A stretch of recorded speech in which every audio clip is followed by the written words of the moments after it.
Okay, so we are going to start. So, welcome everyone to this new lecture from STS Lab on Web 3.0. This is the part of our mini lecture series. So, we hope you enjoy it. So, let's start with Web 3.0. So, the first question is, what is Web 3.0? So, Web 3.0, by its official definition, is a new paradigm of connected technologies. The technologies being IoT, big data, AI, machine learning, and some more, which you might be familiar with already. So, what is common in these technologies is that they will be running on a decentralized layer, which will bring them together to give them a new synergistic meaning. So, the main difference, which I pointed out over here, is the decentralization process. In Web 2.0 paradigm, you basically have a central server which clients connect to and have data transfer.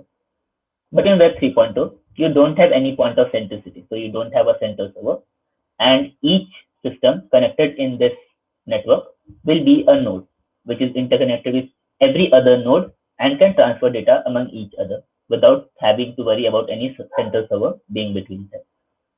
So, what makes Web 3.0 so unique? So the first major point of uniqueness and one of the big features of Web 3.0 is the emergence of semantic web, which we'll explain in some further slides. And now what semantic web does is it enables machine learning and artificial intelligence models to pass the data in the internet better so that they can be more better trained and they can have a better impact on our life. Another point is that Web 3.0 is more ubiquitous than Web 2.0 because you don't have any single point of failure, and so even if one of the nodes fail, you can like recover the data from other nodes. You have a better connectivity because, as I told earlier, the nodes are interconnected among each other. Then you also have the features of peer-to-peer network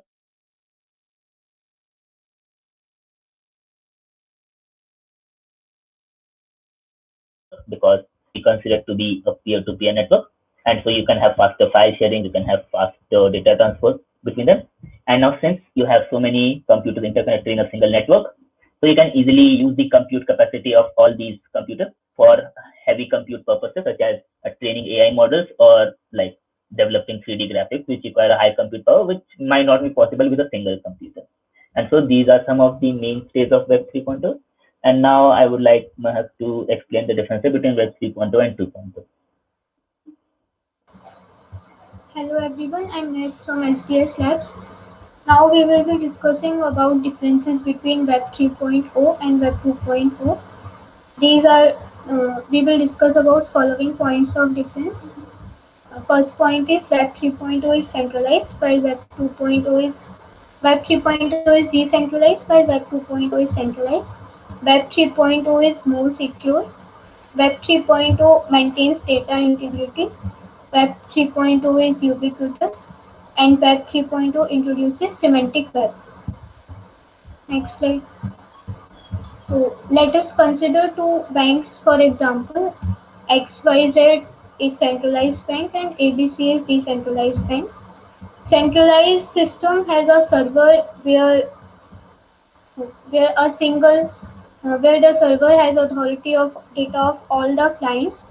While in decentralized server, there are multiple nodes and data, and every node has data of every other node. But the data is in encrypted form, and every node has its own cryptic key by which it can decrypt its own data only. Next slide, please.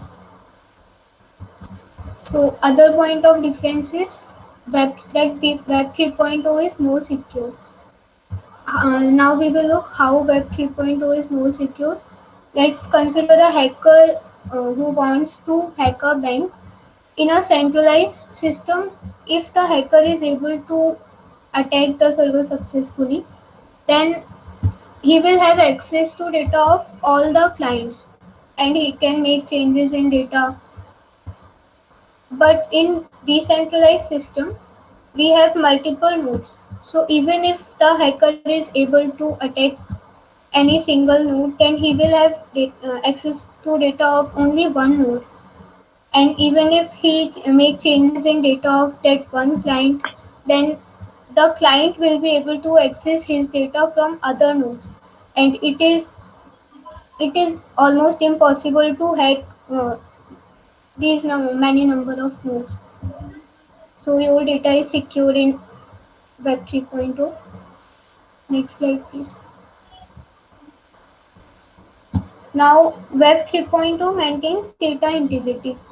Suppose if the data is corrupted in central server, you cannot retrieve your data from that server. Your data is almost as good as lost. But in decentralized server, if one of the nodes is corrupted, then data of that node can be retrieved from other nodes by cryptic key of that node. Now you can say that you will just back up your data, and when it will get corrupted, you can retrieve your data from that backup. Then you have to back up the data many times. But in decentralized server, whenever you add any data, it will be added to all the nodes automatically, and you will not have to create backup every time. Next slide, please. Now, other point of difference is ubiquity or uninterrupted service. Suppose the server of bank XYZ is down. Now clients cannot access their data from that server. But in decentralized system, if service of any node is down, then the client of that node can access his data from other nodes using his cryptic key. Next slide, please. Now Ayan will be explaining this point of difference. So as I pointed out earlier, that semantic web is one of the key features of this Web 3.2 paradigm. So what semantic web does is, at present in Web 2.0 paradigm, we don't have any standard set for the data display on the web pages. So in the present paradigm, suppose if you want to develop a machine learning model which wants to parse through all the data available and build a classifier based on it, it will not be able to do so, because the data which is there does not follow any specific guidelines, it does not follow any standards.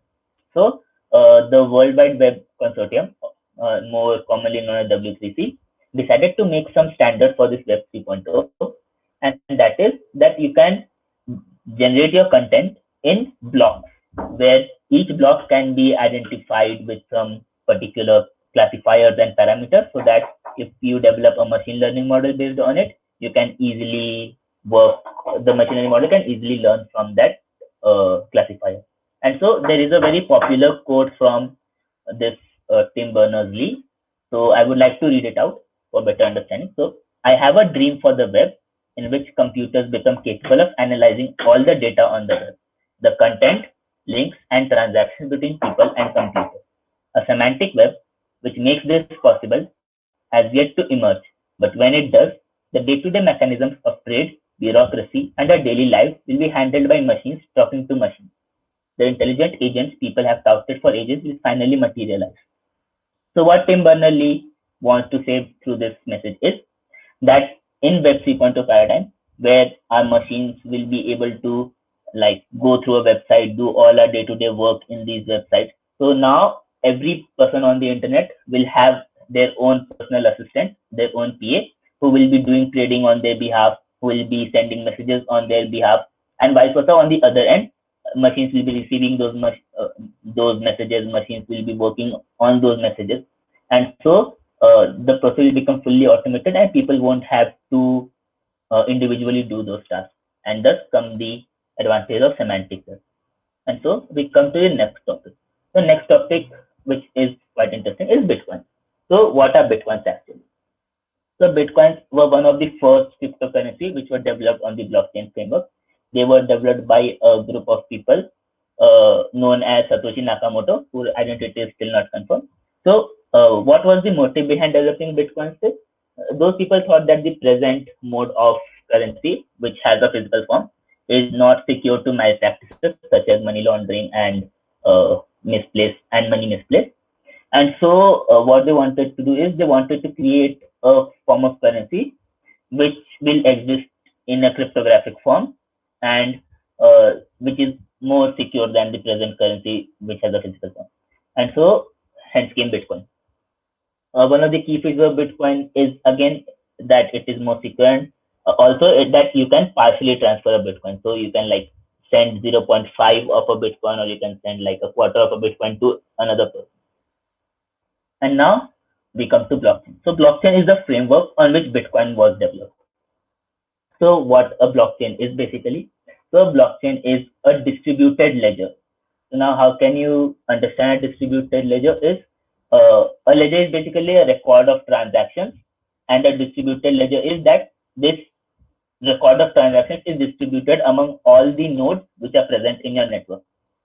So let us understand it like this. Suppose I am a person who is using this blockchain network and I want to send 0.5 Bitcoins to my peer. So I will start a transaction and I will create a block which stores this transaction. Now this block will be worked upon by the other nodes, and then when it turns out to be legitimate, this block will be added to the chain of already existing blocks, and hence comes the name blockchain. And so one of the key features of blockchain is that it uses cryptographic keys for operations on the block. A peer-to-peer network is maintained for containing the shared ledger, and you have a means of computing which can work on the blocks to make sure they're legitimate or not, and to store the transaction record on the network. So a detailed explanation on how blockchain works. So you request a transaction. Suppose I want to send 0.25 Bitcoin to my peer. So I will make a transaction of 0.25 Bitcoin. I will sign it with my cryptic key, and hence a block is created. Now this block will be sent to all the nodes in the network, and these nodes will now start processing this block. Like they will use their own cryptic keys, and they will try to find out whether this block is legitimate or not. And once they find that yeah, this block is a valid block, they will give a proof of work for which they will get some rewards as well. And now when this proof of work has been submitted, this block will be added to the existing blockchain, and hence the transaction gets completed. And so now Mahak will tell you the limitations of Web 3.0. First limitation of Web 3.0 is that since we have seen that Web 3.0 introduces 3D graphics and there are several nodes in a connection, so it requires high processing power, and less advanced devices which we use in our daily life will not be able to handle Web 3.0. And semantic web describes content of page in a meaningful manner which machines can understand. So AI agents can filter our data and make our browsing more personalized. But Web 1.0 had static web pages which delivered content to user. So Web 1.0 websites will now seem dead before Web 3.0. And also because of new technologies of Web 3.0, it can be very complicated for newcomers to understand it. Next slide, please. Now here is a comparative analysis of evolution of web. In Web 1.2, simple banner ads were seen. They only delivered content to the user. User could not interact with the ads. And there was a basic content delivery network system introduced. Personal websites were very rare. Page views and screen scraping were introduced. Contents had directories or taxonomy system in which content of same type was put in some group.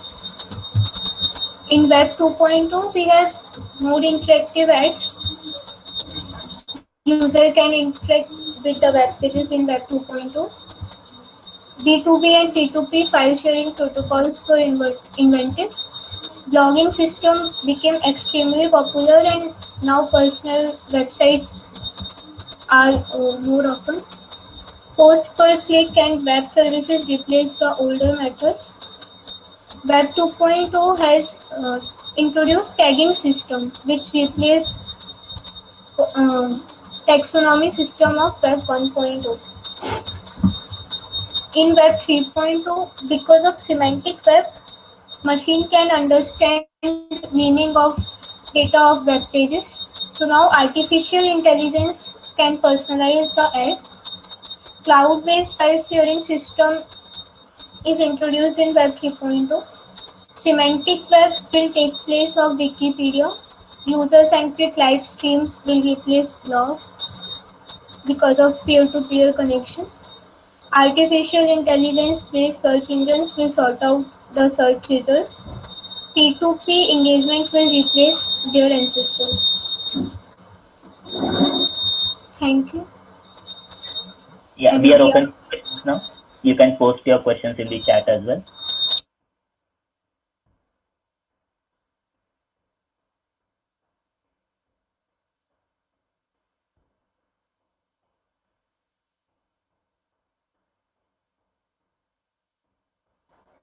Hello? Yes, go on. Yeah. So I was asking, I didn't get it how semantic web would work. Like every data would be machine readable, but how will it work? Okay, so semantic web isn't a technology on its own. Semantic web is basically a guideline set by W3C. So suppose if you like, if you have seen Wikipedia, so Wikipedia shows you a set of content and it shows you some headings on top of that. Like suppose if you want to check for a film, so it will have some headings such as description, plot, characters. So what it does is it classifies the data under those headings. Semantic web provides a similar sort of guideline, but it applies to all the web. That you divide your data among these headings, like you divide your data among content, among divisors, among headings, and you put this in your web page so that if I am a machine learning model, I can see that yeah, these sections come under heading, these sections come under main content, these sections come under footer, these sections come under a side heading. And so now I can very easily see which data is important, which data relates to which other section. And so I can classify my model better. And hence comes the importance of semantic web.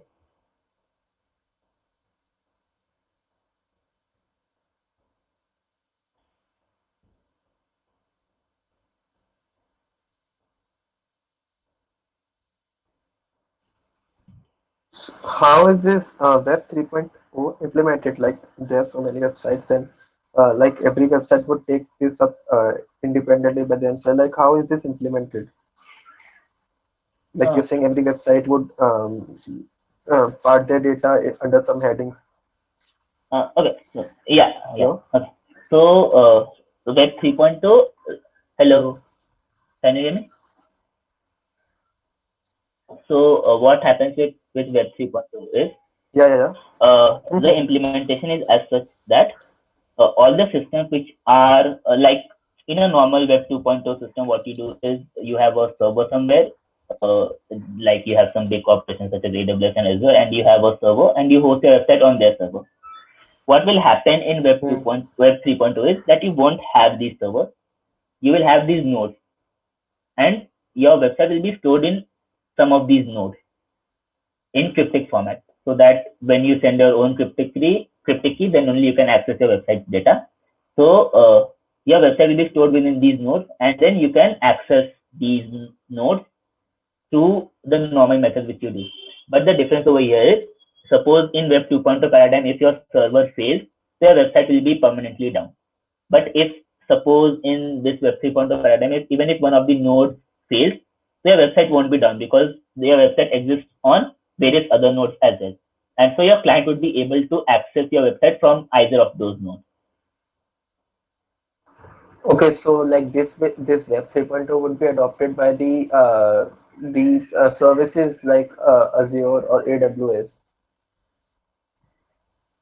Uh, like who provide the like servers for the uh, website. so Web 3.0 isn't like a service provider based model. It is like every system which works on it will be a part of that Web 3.0 model. So suppose my system is connected to this Web 3.0 network, so even my system will be a part of this network. And even if you are connected, your system as well will be a part of this network.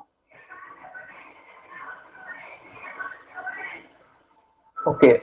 Another question, like Mehak said that the data is like if you enter some data that won't be saved in a central server. Instead, it would be saved in all the nodes. So is Yes. it like the data? Like every node is having the data. Like, isn't this like too much data is being put up? Like the same data is being put up on every node. Yeah, like that's why we told in the limitations part that you require some intensive uh, workload containing computers to handle Web 3.0. Okay, so like in the example of a bank, like if there are so many banks, then there are so many nodes. So like in general, like how many nodes are connected in such a network? Like is there any a number or it depends? Like for a bank, it would be a large number. If it is a P2P network, then there would be only nodes. There will be so many nodes in, for example, a bank network. So is there any So like yeah. So there yeah, can be any number of nodes in that network. yes, you can have any number of nodes in a network. Okay. Thank you.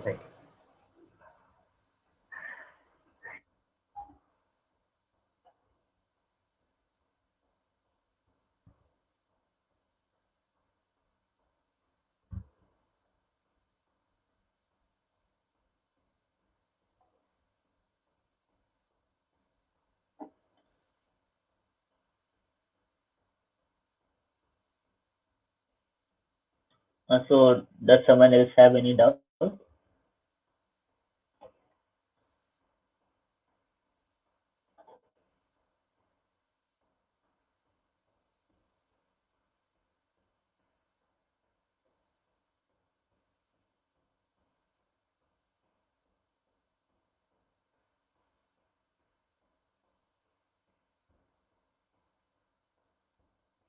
Okay, so since no one has any doubt, so this is the end of the lecture. You may leave the meeting.